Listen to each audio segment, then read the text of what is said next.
The views, comments, and opinions of the following program do not necessarily reflect those of Morris Media Studios, MorrisMediaLive.com, or its affiliates. Listener discretion is advised.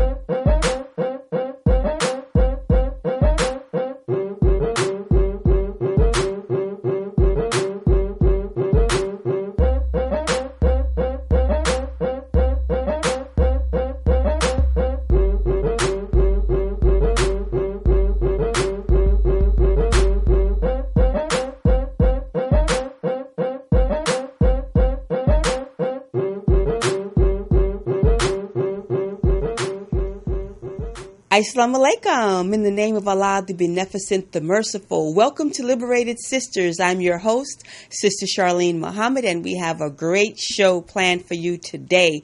We're discussing police violence and grassroots victory in the struggle against that with two bills that have passed in California. Governor Jerry Brown signed them this week. We're going to be talking to Sister Beatrice X and also her husband, Cephus, Uncle Bobby X, both of the Love Not Blood campaign right out of Oakland, California. They are angels. I refer to them as that. They pour their hearts out. They advocate. They crisscross the country as well as international waters to fight for the families and unite the families and mobilize for justice. So we'll be coming up with Sister Beatrice and Uncle Bobby after the Justice Report, and stay tuned. But here's the Justice Report.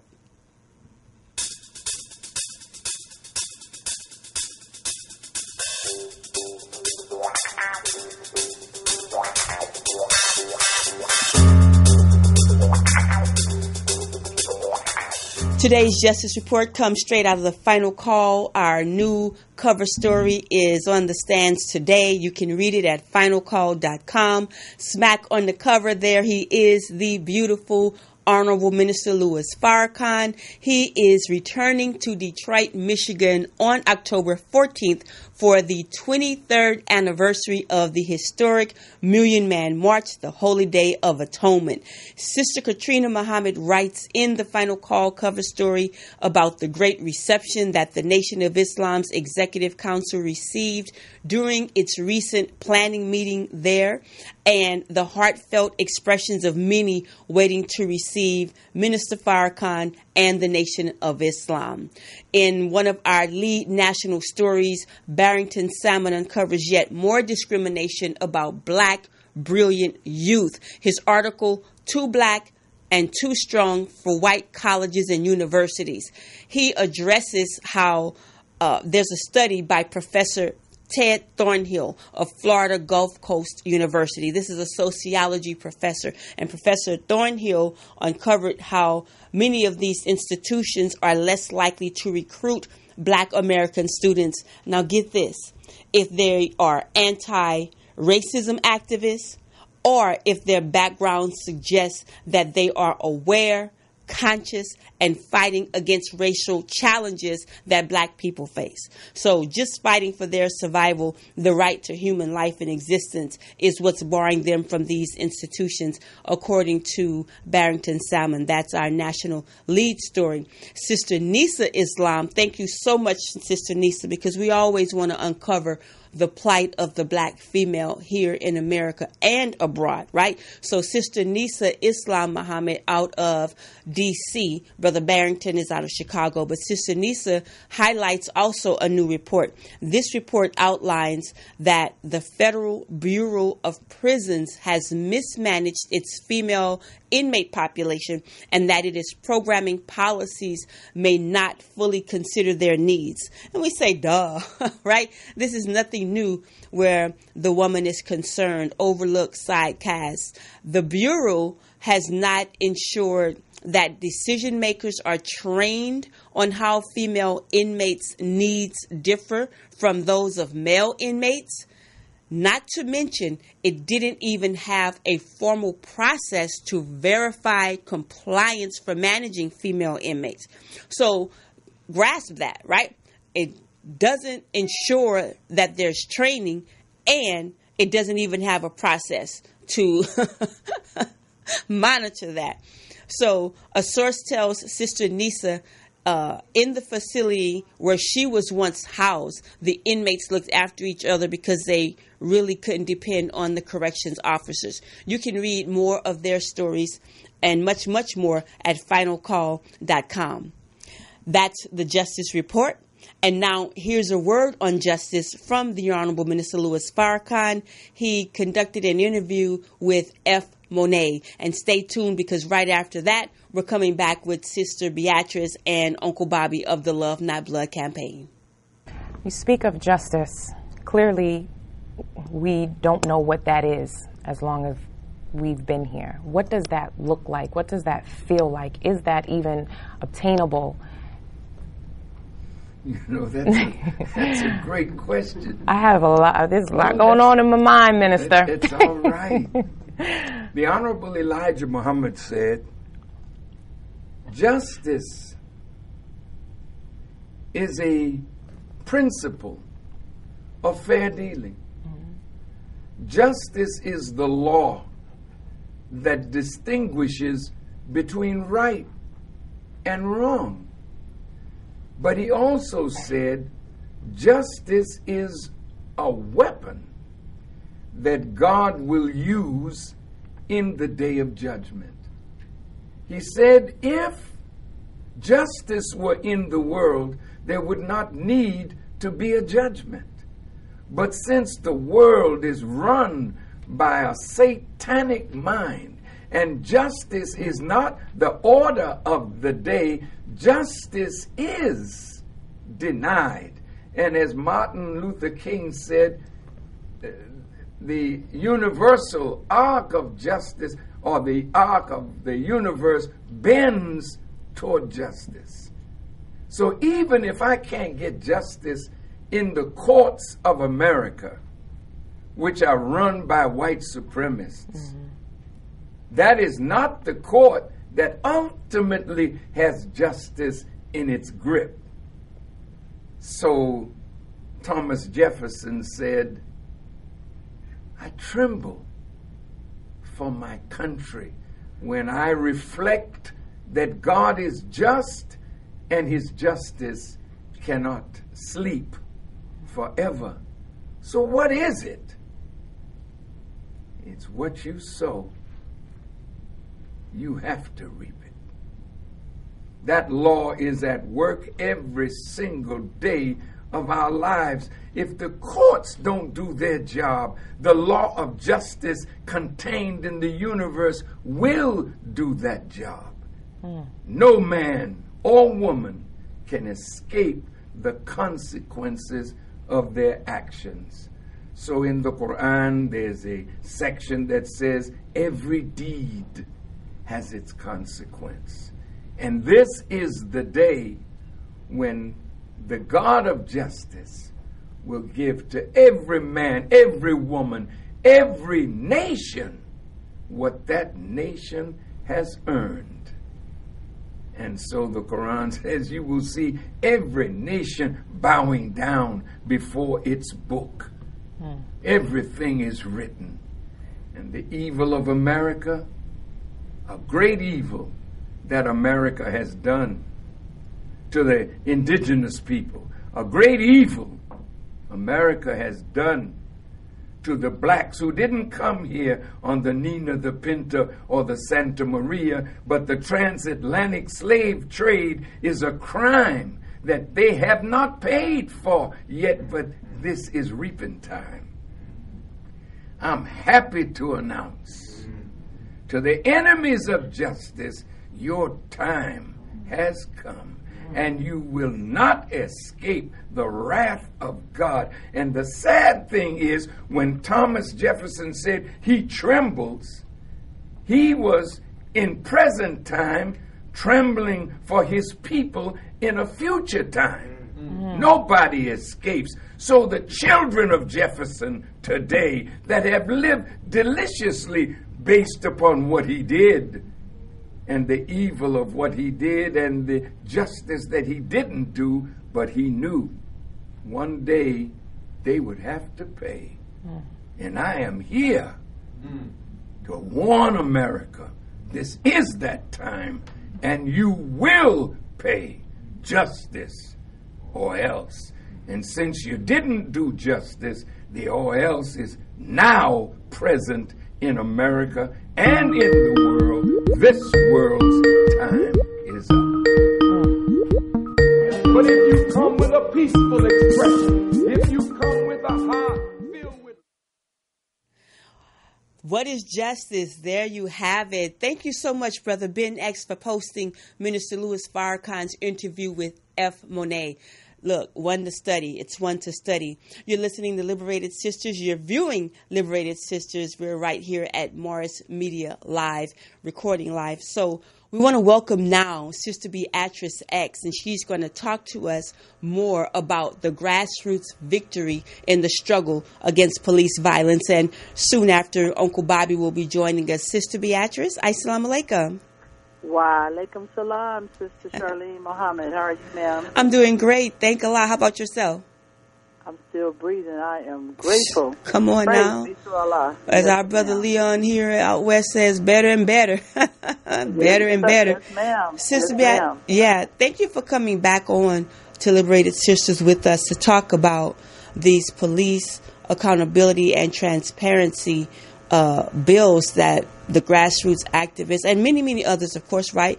But I'm talking about the grassroots victory Family. here. That's Yes, right. and That's family. right. That's right. And so At we're the talking. forefront. That's right. Yes. So we're talking about Senate Bill 1421, sponsored by Nancy Skinner out of Berkeley, Senator Nancy Skinner. Take us a little bit into that. Give us some background and how are you all feeling right now?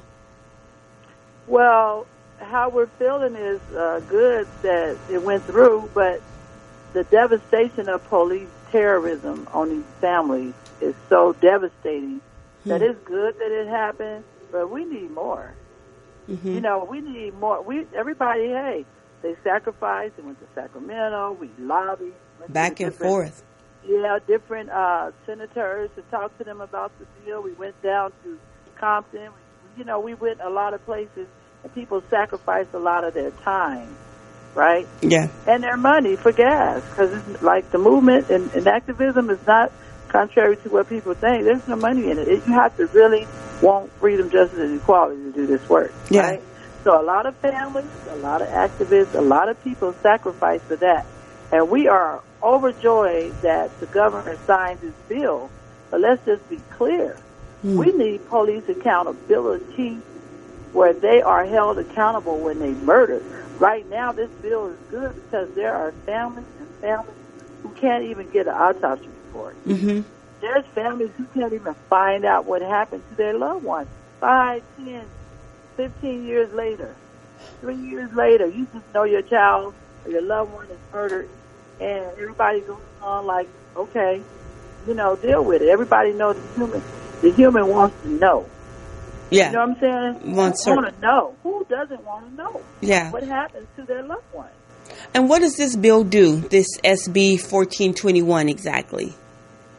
What it does is that it allows, and Uncle Bobby will speak more in detail on it. Okay. But what it's supposed to do is allow transparency between the police, the community, and the police and families. Okay, so when something happens to your loved one, you're supposed to be able to get that information in a timely manner. It should take 2 or 3 or 4 years. But we're clear that even with this bill passing, that the police departments will have to be forced to do this. They will still have to be forced for transparency. Wow. And that's what this bill was put in place for. And as I said, we have a long way to go because the ultimate goal is police accountability on every level. And so this is a stone of chipping away the Bill of Rights. And that's how we look at it, that it's chipping away at the Bill of Rights. And this is the policeman's, the officer's Bill of Rights you're speaking about. Right, the officer's Bill of Rights, which protects them on every level from being accountable. So really, we see this as chipping away at that bill of rights. Wow. The officer's Bill of Rights. And trust me, it's a chip. Yeah. Let's bring in... Because really, when you look at it at the scope of things, and congratulations to everyone involved, congratulations for all the work, but we can't be sidetracked by kibbles and bits. You know what I'm saying? Throw the dog a bone. Yes, we have to keep our eye on the focus, which is holding police accountable for murder. Yeah. Period. That's the ultimate goal. That's the game. That's the end game. That's right. That's it. Sister Beatrice. Yeah. Let's bring in your honey, Uncle Bobby. Okay. Uncle Bobby. Cephus Uncle Bobby X Johnson is joining us, everyone. Uncle of Oscar Grant III. Uncle Bobby? Assalamu alaikum, Sister Charlene. Wa alaikum salam. How are you, sir? I am well. So I got to figure out how to do this differently. I got a bad echo going on in my ear, so it's kind of confusing me. We see you. You got the feedback. Speak to the first one. Yeah. Okay. So Bobby, speak to the first voice. Okay. Let me see if I can take this up. Can you still hear me? Yeah, we can. I can hear you and see you greatly. Oh, you can see me greatly too? Yeah. You look good, Uncle. How are you? Well, thank you. You know, I'm at work, so it's a little bit more complicated to really relax and have this conversation, but I'm going to do the best that I can. Okay, and Uncle, when you have to go, just go. You know, just let us know. You out. You know, we understand. Okay. Yeah. Okay. So talk to us. Beatrice gave us a little background. Take us further into what this SB 1421 does and how you all have helped to get it this far, the families united for justice. Well, I think first we have to know that California was one of the most secretive states in the nation when it comes to having an opportunity to look behind the files of police officers and their conduct, especially when it involves a shooting, you know, especially a loss of death behind that shooting. And so, and just so that you know, this particular secrecy has really lasted 40 plus some years. So it came in existence some 40 years ago, and it's been shrouded in this secrecy for that time period. Wow. So for the first time in 40 years, we can say we finally had a chip or a breakthrough with some form of transparency. Now, this is not even speaking concerning accountability, which is a whole different issue. But when we talk about transparency, what is behind this officer's act? And it can be revealed in his personal folder or his work folder, we should say, because personal information is not privy to us. That's right. But his ability in performing his duty, whether he has complaints filed against him, whether he's been involved in other police shootings, whether he's been fired from this agency and then got hired at this agency, what is his history?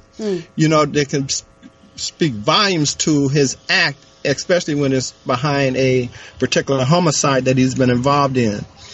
Because as you continue on, because what families are always learning about is an officer that just killed their loved one, just killed a year ago. Exactly. Months ago. They just move around from department to department. But go ahead. So, and you know, just a note, there's 27 other states where law enforcement agencies' personal folder or disciplinary records are available to the public. Wow. You know, so we have to keep that in mind. Why is it that California is the most rigid and strictest when it comes to every aspect of knowing what this officer was about? And so that it really tells us, too, the history of California when it comes to police shootings. We lead the nation, as you know, in police shootings all across this country on a regular and consistent basis every year. And as you know, 99.5% of the officers are never held accountable for these particular shootings. Wow. We had a breakthrough, of course, in 2009, January 1st, when Oscar was murdered, with the community and the family and labor and progressive political figures and progressive clergymen all coming together under one roof, speaking volumes to justice for Oscar Grant, got for the first time in California state history an officer arrested, charged, convicted, and sent to jail. So we cracked the door. Yeah. We don't count it as victory. We do count it as a historical mark. Yeah. Now, if I speak in regards to what Senate Bill 1421 is, it's basically titled the Right to Know Act. And it really allows public access to police investigations, findings, and discipline relating to deadly and serious use of force. It also allows the public to access police investigation, findings, and disciplining relating to proven sexual assault against a civilian and proven dishonesty in investigation, reporting and prosecution of crimes such as perjury, and the planning and destroying of evidence.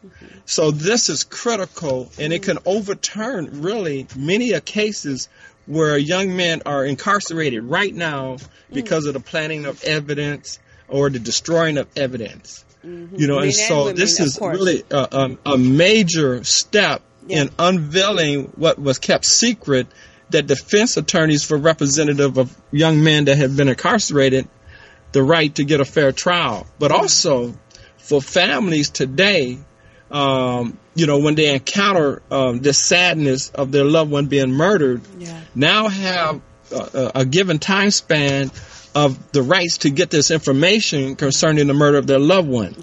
You know, and we can't forget about AB 748 that also passed with the revealing of what the camera recorder shows. Because as you know, even though we lobbied and fought to get the video cameras, the lapel cameras, they wouldn't release the videos or the camera recording to the family or to the community because that was kept in secret. And now they're required to reveal that information to the family when requested. They're required now to reveal to the family various aspects of the murder that takes place when it comes to losing a loved one. You know, and so there is some state law now that's been put in place that give us some leverage to peek behind their folder to get the information that can help us heal better. Because, you know, many families suffer for 9, 10, 8 years of just trying to get a little piece of evidence, maybe the recording of the video camera or the camera recorder or the lapel camera. You know, maybe the name of the officer that killed their loved one. What did he really say? What really happened? And so we lived for many years in this pain of not knowing, and knowing today is a part of the healing aspect that families can garner when going forward to get justice for their loved one. Yeah, stay with us, everybody, because in a few minutes we're going to show a clip of Uncle Bobby speaking. This was before the California Racial and Identity Profiling Board, I think it was. And I just wanted to make sure you all see some of the work on the battlefield. It's been a long time. But continue, Uncle Bobby. Right. I mean, you know, and so, I mean, for us, I think, too, it's a flashpoint of what can happen all the way across the nation now concerning unraveling this bulletproof shield that they had in protecting themselves. And I think it gives a better possibility now of passing legislation that would deal directly with the use of force. So, of course, you know, we're mounting the campaign. We're getting ready to position ourselves. We're getting ready to speak to Senate Pro Tem Atkins concerning whether the bill will go through the Senate or be an assembly bill for 931, which is the use of force bill. And in the changes that are being made to that, so that we can actually really hold officers accountable, especially when it's revealed through transparency that they committed a wrongful act. And then if so, now we got to be able to hold them accountable to put in the minds of those that practice this habit that, you know, you will be punished by law for a violation of the use of force act. Do you and me, as Sister Beatrice, and think, and this is not a doom and gloom question, right? You know, because hope is hope, and every little chunk, you know, I've been saying a grassroots victory, and it's absolutely correct. I understand what both of you and others are saying, that it's a step. It's chipping away, as Sister Beatrice said. Do you think that police officers will really ultimately be held accountable by the system, right? So we know there's going to be like God's justice, but by the actual system, do you all think that they will actually do that, or this is something that the governor is signing, but when it makes its way through the due process portion, that we will continue to see the slaps on the wrist that we have been seeing? What do both of you think about that? Well, I definitely confer to my wife first to go ahead and speak about it, and then I'll share. Go ahead, Okay. I think that will not happen until the police department start paying some of these lawsuits and not the taxpayers. I think when the police officers are responsible for their actions and finances come out of their pocket and the police department pocket, then I think that they will start trying to hold them responsible. But until then, I feel like we will be fighting even when we get bills passed to force them to do the right thing. Thank you, Uncle Bobby. Thank you, Sister. Uncle Bobby? Yeah, I think because of our history, the state of California, there's a good possibility that, and not just because of our history, but I add the others to it, but there's a good possibility. I'm optimistic about it. Mm-hmm. One reason is because what we saw happen with 1421, even though it was all about transparency more than accountability, it also gives us an opportunity to begin to look behind that bulletproof shield of protecting them, what their history is about. So, of course, it was I think it was Holly out of L.A. I forget her name, Representative Holly Mitchell. Yeah, Holly Mitchell and Bradford. I forget where Bradford is from. To hear politicians, and they're not the only ones to speak vehemently to this issue of abusive police tactics when it comes to killing people of color. It has really put hope in my heart. I mean, because before we didn't have that. It was so many that was bought by the police union that they wouldn't really speak volumes to the issue concerning their tactics. But today, I believe today, particular assemblymen and senators are speaking to this issue. And speaking to this issue just gives more influence and power to the community to support them in this effort to bring about real legislation change. And if we look at the history of California, we know out of the 15 police departments with the highest per capita rate of police killings in the nation, 5 are in California. We're talking about Bakersfield, Stockton, Long Beach, Santa Ana, and San Bernardino. However, Kern County, as we know, per capita is the killing ground in the United States. So the deadliest Kern County? State, Kern County, that's right. Whoa. Kern County. So the deadliest state in the nation when it comes to police killings resides right here where we live at. And many politicians, especially happening at the state capitol with Stephon Clark, has begun to not turn a blind eye like they used to this issue. Yeah. Now they're finding some kind of way to have some heart to speak on the issue.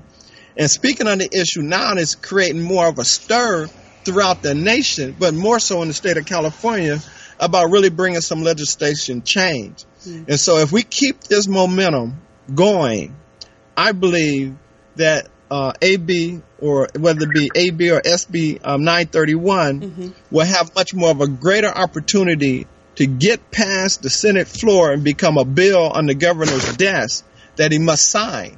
Of course, it's going to take an act of God to get him to sign it. But if we have people power, if we have the state of California support of various coalitions and political figures, not ashamed and afraid to speak power to this issue, it'll change.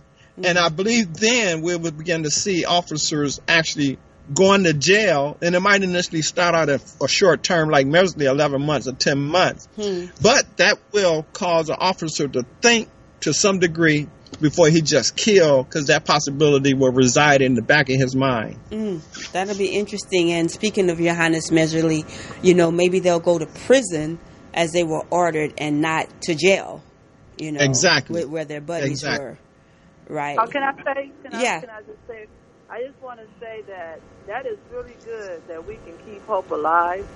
But I was in Sacramento a couple of weeks ago with the family of Stephon Clark, and I see the officer's face, and it's more than a law that has to be changed, because we have some white supremacists, as the Honorable Elijah Muhammad taught us, in uniform.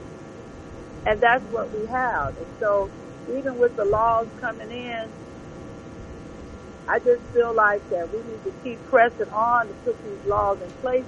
But when we get them in place, we're still going to have a fight. And I only say that so that we don't underestimate this beast. That's right. That we fight. And I'm not saying all the work is good and good. We got this passed. But you know what? We have to stay focused, because I swear I cannot take another story from another mother whose child is gone, or father.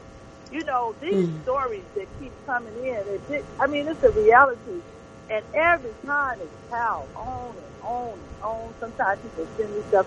I can't even look at that. It takes me a while, if ever, because we're at a state of emergency. So pass these bills, yes, but let's get some real change and hold police accountable. Yeah. Because we can't afford another black, brown, or any life at the hands of a police officer that get to go home and have dinner and go on as life as usual. I think that's the biggest part of it and the biggest pain that families suffer from, and us as a society that know that a certain class in society can murder at will and nothing is done. Yeah, under color of authority. I hear you absolutely, what both of you are saying. And look, we have the history of broken treaties, of broken promises. And you're right, Sister Beatrice, and I hear you too, Uncle Bobby. These are things that people have been fighting for. So when you push for something and you stomp, right, for legislation and it gets passed, then that is a clap, right? Here we go. Good job. Right. But who's going to hold people's feet to the fire? Where's the accountability going to come from? As Sister Beatrice is saying, there's no sitting back saying, aha, the day is done. And I don't think that anybody is saying that, not from those who have been pushing this, not from those who drafted this, but it's steady movement. It's steady movement. But to just sit down and think that all of a sudden our open enemy, as Minister Farrakhan has taught us and is consistently warning and guiding the world, not just our people, but if you think the open enemy has changed tactics, right, then you're sadly mistaken. Go ahead, Sister Beatrice. Oh, no, I was just going to agree with you, because we have to understand the ultimate goal is not to live with us in peace. And so whatever that's right. As a people, collectively with our natives and our brown and even our poor white, they will distinguish us all, because that is their goal. And that is their goal. So we have to remember that and collectively continue to push and fight for real police accountability. Yeah. Or as Minister Farrakhan said, you kill somebody and you go to prison for killing somebody. Yeah, you got to go, because otherwise, what are you trying to force us to do? To quote Minister Farrakhan, and the killings have not stopped; they're increasing. That's what I'm saying. It's too much, Lord. It's too much for mothers and children, fathers. It's too much. When I tell you the overwhelming impact that when you wake up as a black or brown mother in America and know that you may get this call just because your child is black or brown, that's ridiculous. To live with that on a constant basis, because it's happening all the time. Yeah. Who is it today? Who is it today is going to be murdered by the police? Yeah. And he goes home to dinner. Yeah. Or who will find out? Who will we find out about? Right? Because there are those that are recording and there are those that are not. Right. That's right, Charlene. Just imagine. Uncle Bobby, how are you doing on time? I'm doing fine. So I was gonna add one of the biggest things that's happening right now across the country is we see a lot of sisters, our black females, becoming district attorney heads or becoming district attorney leaders of their particular county, of their particular city. That is huge. we had Stephanie Morales, actually, who came to the state of California to be our keynote speaker at a conference that we had for Families United for Justice Network, where we had about 100 families come to Oakland, and she was our keynote speaker. And the reason why we reached out to her to come be the keynote speaker, because she is one of those rare attorneys that actually put an officer in jail. So on the West Coast, we had Johannes Mesley, but it wasn't really done because of our district attorney. Our district attorney was working in cohorts with, sadly, the defense attorney and making sure Mesley didn't go to prison for life. And so we had that element, but the only thing that kept him in that state of going to do a little bit of time was the fact of the smell of smoke, the fact that of not incarcerating him could have caused some real, what we call economic damages. That possibility existed. Now, Bobby, in Virginia, I laugh because I know that was some real smoke you're talking about, but go ahead. Right. Oakland was burning, baby, but go ahead. Right. And so we have to be clear. But then we had a sister with a black judge that both felt that this officer with intent murdered William Chapman of Portsmouth, Virginia, and they sentenced him to 2.5 years to prison. And that's where he's at today. That's huge. And today, as we know, all across this country, many black women, mothers of these young men that are being killed, are now becoming district attorney heads. And some of the few black judges that we have that is actually going to be in response to that hearing as they present that case to the judge concerning the officer's homicide of a young black male, or we'll just say a person, especially a brown or black person. We have to make that final decision. And now some of the power is being shifted to our hands. So I wanted to say, we're going to see a change when we think about what's happening across the country. That white girl, I think it was in Dallas, that walks into the brother's house and then shoots and kills him. She may become an example as the officer that killed Walter Scott in South Carolina, and then lied on the report and said he tried to take his taser, but he was caught on video dropping the taser next to him.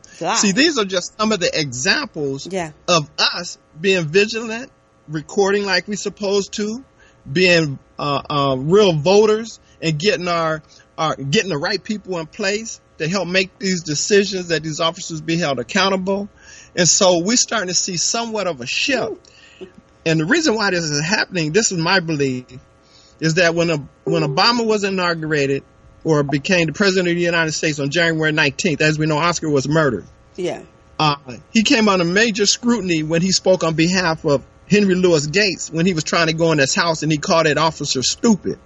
And there was a repercussion that came behind that. And what we began to see on a regular and consistent basis was especially black men being killed all over this country purposely by the police.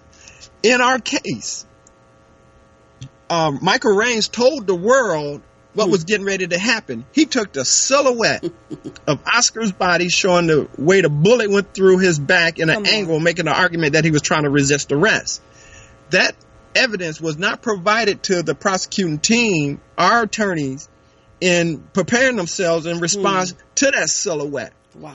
And when he brought this out of nowhere and put it on the table, he asked the judge, could he enter it in as evidence? And the judge allowed him to. And then he said, this silhouette will be evidence KKK.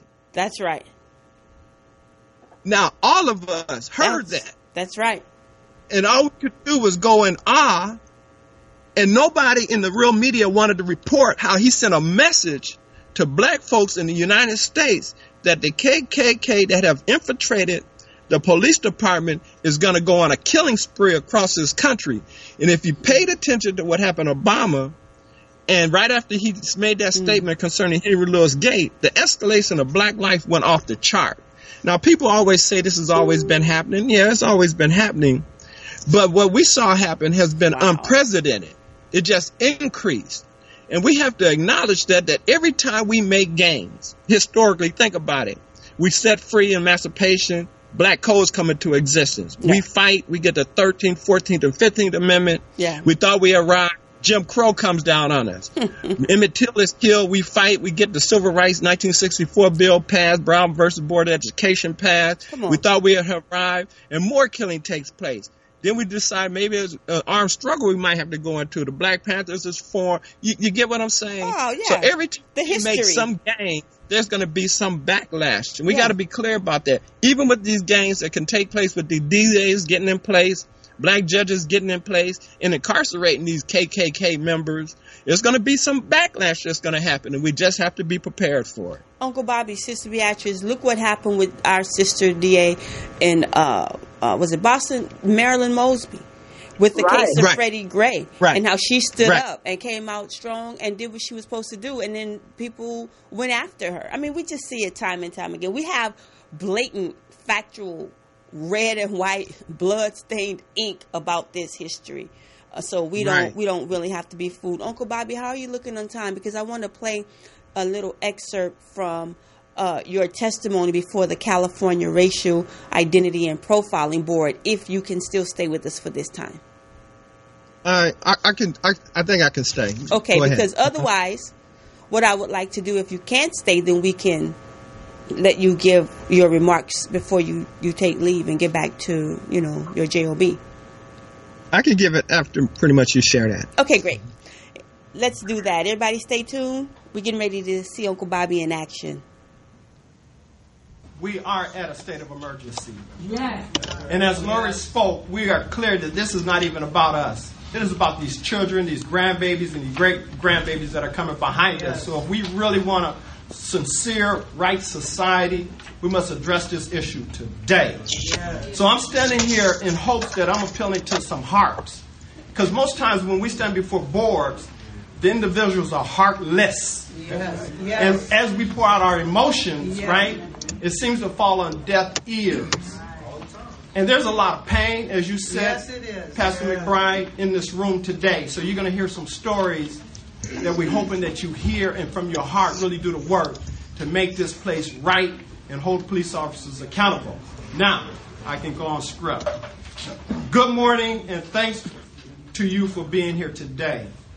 I am the uncle of Oscar Grant, Cephus Johnson, affectionately known to the community as Uncle Bobby, to Oscar, to families, to many families around the world, even across seas, and to the community. Oscar was murdered on January 1st, 2009 by BART police officer Johannes Mesley at the Fruitville BART station in Oakland, California, where many in the community witnessed the murder and video recorded what they saw. Because of the videos, because of the rebellion, and because of the Longshoremen Union, IOW Local 10 Union, shutting down the Northern California ports, we got, for the first time in California state history, an officer arrested, charged, convicted, and sent to jail.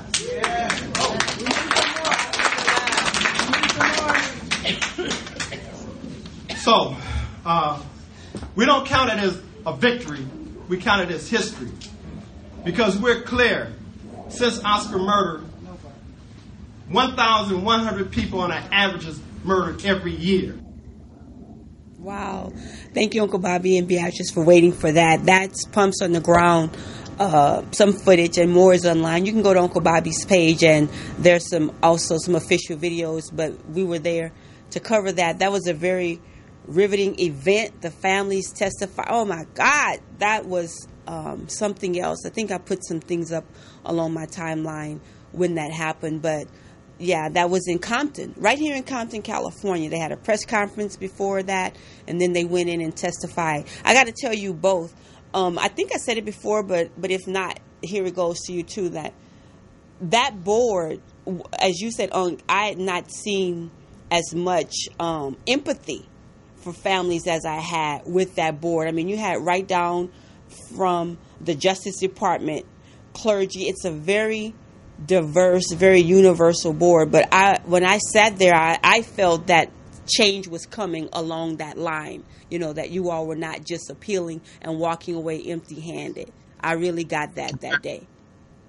Right. And I definitely would agree. And I think at some point, maybe sometime you can just share a little bit of Holly Mitchell and Senator Bradford and how they spoke vehemently to police abuse or police murder. I think that's pretty powerful, just kind of giving and raising the hopes that we have our representative now not afraid to speak to this issue and stating that you can't keep lobbying your way out of this, because that's what the police union has always been able to do, is buy and lobby their way out of these particular reforms that are taking place. I think importantly too, AB 71, the legislation that I was talking about, is another tool that we can utilize to show that we're not just talking. Your own data is telling us this, and therefore there is some action that's going to have to take place. Otherwise, right, the smell of smoke is going to come back. You know, if we review the coroner's commission report, and when they studied what happened with the various riots that took place across the United States, they talked about the very issue of police abuse that created that atmosphere where cities begin to go up in smoke. Hey, it's happened. And on the political front, I want to say that it's good if politicians are doing what people sent them there to do, out of the goodness of their own heart, and also out of the compassion for the people and the duty to their posts. But also, I do know, too, that the people are just not having it anymore. They're confronting politicians and anybody else who's handling them improperly. If people are robbing them or shiesty or saying they're one thing and not, or saying they're working for the people and are not, the people are going to where they are. They're meeting them at these luncheons, on these grand daises, and they're taking them to task. And so however it's happening, then it's good that it's happening, because it should be happening long before now. Sister Beatrice? Yes, ma'am. Okay, I want to make sure you're still with us. Yeah, I wanted to just say about something else about he said. That really, it is a change. If we go back 10 years ago with the Justice for Oscar Grant movement, politicians wasn't touching anything with the police. Come on. So it's true Nada. that there's a shift. I mean, people don't understand. There was no Twitter. That's right. Just imagine, though. Which we was using, but in all, 10 years ago, everybody believed, most people believed, not us, but most people believed in America that whatever the police said was true. Let's just be honest. That's right. The law was the law. Right? That's what I tell you. It wasn't no Instagram and no Twitter and no famous people speaking out about it. Only a few would drop it every now and then. Yeah. But it wasn't like artists going around and say, hey, let me uplift this family to bring attention to their loss. Yeah. There wasn't none of that. They were scared to death. The politicians were scared to death. When Oscar was murdered, our Congress people in Washington had a chance to stand on that floor like the sister did when Trayvon Martin was murdered. They had the same opportunity to stand on that floor and declare that there was an execution on video of Oscar Grant. And what did they do? You know, They wrote a letter. No. And we already know what letters do. Yeah, okay? yeah. So what I'm just saying all that to say, yes, from 10 years ago to now, there is some improvement, but I'm telling you, it's going to be improvement when we hold police accountable and our babies start dying. Yeah. That's for me how I see it. When lives stop dropping and children and our loved ones will stop being murdered. Yeah, yeah. We love each other enough. From Oscar, how many have been murdered? Yeah. With Twitter, with Instagram, with people talking about it. Come on, we have got to really, really push for police accountability. Or like you said, the minister said, how much do they expect us to take? Yeah, he said, what are you trying to force us to do? And we'd be remiss. Yeah, we can add it up. Yeah. We'd be remiss. I think we can all three agree here that we'd be remiss if we did not also lift up Minister Farrakhan's warning to our people that as much as because we have a war that we're fighting on two fronts. He said this train is running on two tracks. And so as much as we kill each other, then we feed the beast in doing this. No, he should not kill us, but it's like, who's outcrying? And as the minister said, we wipe out more of us than they do. But as many people point out, or however, they're acting on the color of authority. So we have these two things that we're weighing here. None of them are okay. We just say stop the killing, period. But I wanted to make sure. Let me say this about that. This is something that we deal with now. What'd you say? I didn't get that, Beatrice. Can you speak up? Let me just share on that. Okay, good. We do have to work in our community. And this is an issue that we've had for 10 years, right? Yeah. So we're talking about police terrorism, and the community aspect do come up. But the truth is that people are out there working in the community so very hard for community violence. But the problem real hard. Nobody is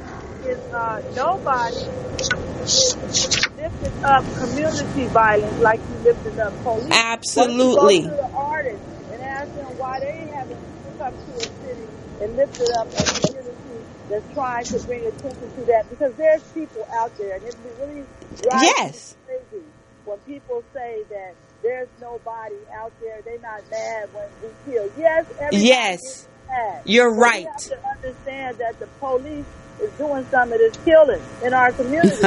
They are allowing people. They are allowing people that they have stuff on to kill other black people. Why you think they're never solved? Wow. We have to deal with that reality. And the people in the community who are being murdered by people in the community need to do the same thing with us and get with us and go to the police and tell them to do their job. The reason why they can't halfway do their job because they're doing most of the killing. Wow. Wow. And I'm sticking to it. Unite. I hear you. I work with families. Yeah. They tell the police everything. People tell everything. But they still haven't arrested nobody. Come on. Yeah. But you can find the fly. I like to add, too. Yeah. I like to add. Yeah. For the first time, too, in all these years, we're actually forming, families are beginning to become unified. Yeah. And so, when we could look at Families United for Justice in New York, those families, 35, 40 families came together, and they got an independent prosecutor for police shootings to represent them when a police is involved in a shooting. No more the same district attorney from the same agency of the police department prosecuting his best friend. Now, of course, that's really been in the makings the last, year and a half, 2. And so we still got to see the data to really understand whether it's working or not. But I wanted to say, as we really unify ourselves against this issue, we could think about what happened with AB 953 when Jerry Brown said that it would take an act of God for him to sign that bill. And if we know the history of what the coalitions of the state of California did, they went there and they slept at the state building for days and forced him to sign AB 953. And AB 953 was that racial identity profiling bill that we were speaking about in Compton. They got that particular board makeup that you spoke about earlier, Sister Charlene. And that board became sympathetic to this issue concerning police terrorism. Yes. And so a good example of us to follow is what we think about happened with Senator Flake and those 3 women when he was in that elevator, and how they attacked him hard enough to make him look at them. And he looked at them, and he began to feel their pain, and he actually then helped us bring in this so-called investigation by the FBI of the judge that's running, Kavanaugh, whatever his name is, for that Supreme Court seat, which is huge, because had they not done that, he would be sitting there today without any issue. So our activism, our protesting, our going to their houses, our stopping business as usual, our shutting down the freeways, us shutting down businesses is really what we have to do on a regular, consistent basis to force the change to happen. Because it's not just going to happen. No, we're going to have to do something. to make it happen. Yeah, exactly. The people are fighting back. You don't just want to take it. Sister Beatrice, go ahead, and then we're going to close out, everybody. I just wanted to say, not to talk too much about them people in Washington. But you're all right. What he was saying about him doing that act, you don't get a clap from me from that. Because in my opinion, you're still going to, you said, okay, we'll do a FBI, but you're still going to vote for him. And that's just like some of this stuff that's happening. We're going to get these laws passed, but at the end of the day, we're still going to suffer the consequences of your evil and wickedness. You see what I'm saying? Because the ultimate goal is to stop the killing. I get what you're saying. Yeah. Right. And the ultimate goal is for him not to get to be a judge, but will he? You see what I'm saying? I'm just relating it to that. Yeah. You know what I'm saying? I do. Because at the end of the day, we don't want killing. At the end of the day, he should not be judged, but will it happen? You see what I'm saying? Because you got Bill Cosby going to jail. Or he's appealing, but I was still shocked. But we're not going to go all the way over there. Right. But I'm just saying that people, we just at a state of emergency. So I see these baby steps, clap. But I'm just saying that I know that I deal with a lot of mothers and a lot of family members, and it's overwhelming. And I think it needs to stop today. That's just my personal Stop opinion. today. Enough is enough. Yeah, you're killing babies, man. You haven't given birth to these babies. Go ahead, sister. Right. And it's overwhelming. I'm telling you. You can't keep piling this on and on and on and on and on and on. Yeah. You just can't do it. The powder keg blows. It blows. Right. That's it. I gotta wrap it up. Uncle Bobby, thank you for coming on your break, giving your break to the people as usual, and being on Liberated Sisters. Go ahead, Uncle. I was just gonna say, in closing, we have to ask ourselves, what are we willing to do to really bring freedom, justice, and equality for our children and our grandchildren that are coming behind us? Yeah.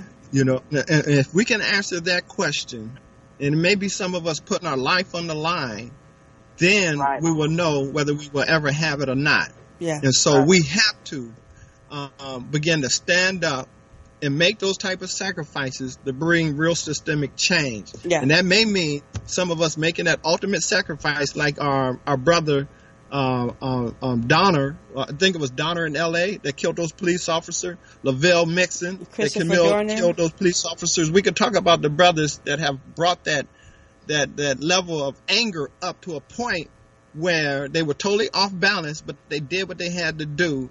But that's what really brings about change, is ultimately, those type of acts will raise the eyebrows of many to question on whether they want to continue down this path to this type of destruction, or whether they want to make it a real free, just, and equality type society for all. I got you, Uncle Bobby. We're going to have to do.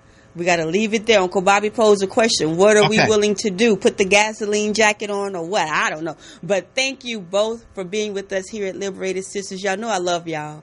Y'all know I love y'all so much. I appreciate you and the work you're doing. Yeah, continue the great work. And that's our show for today. Thank you, Sister Beatrice and Uncle Bobby X of the Love Not Blood campaign. Thank you, producer, engineer, and our owner right here at Morris Media Studios, Sister Felicia, the Poetess Morris. Thank you, Brother Ben X, again, for your diligence with your YouTube channel. And I was able to pull the minister with Sister F. Monet from your channel. Remember finalcall.com for this week's cover and other cutting edge news stories and features. Subscribe to our digital edition while you're there. Also follow Minister Farrakhan on Facebook, Twitter, and Instagram, and visit lctwmusic.com to order his 44-song box set, Let's Change the World. And look, NOI.org for his 58-week series, The Time and What Must Be Done. It's not over.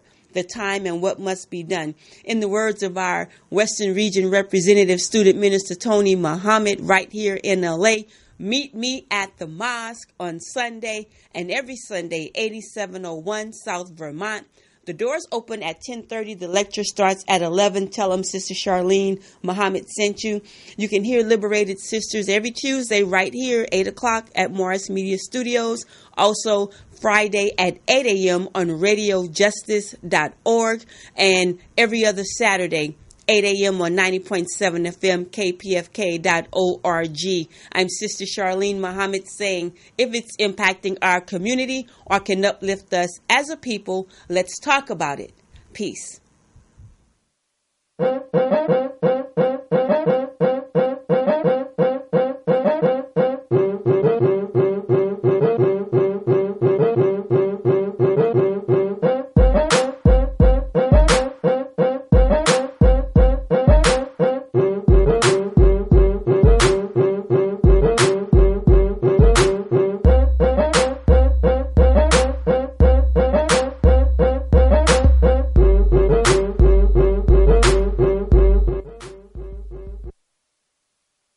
The Consortium of Health and Military Performance, also known as CHAMP, of the Uniformed Services University of Health and Science, known as USUHS, is conducting a study to understand a possible genetic link between sickle cell trait, known as SCT, and exercise-related events, known as EREs, such as exertional rhabdomyolysis, muscle damage, heat stroke, and or collapse. We are inviting African-American men and women with sickle cell trait and their family members to participate. Participating in the study will require you to complete a health history questionnaire, a form authorizing our study physician to gather health information from you and your healthcare provider, as well as a one-time blood donation. In order to qualify for the study, you must meet the following criteria: be African American, be sickle cell trait positive, be able to read, speak, and understand English, be between the ages of 18 and 80, and currently not being treated for any mental or psychological disorders. Participation is completely voluntary, and your decision will not impact your healthcare. The results for this study are for research purposes only and are not intended to directly benefit any individual for confidentiality reasons. However, the results of this study are intended to help better shape policies and associated health risks affecting the SCT community. Participants may be compensated for their time. To join the study, or if you would like additional information regarding the study, please contact the study team by phone, area code 240-479-9514,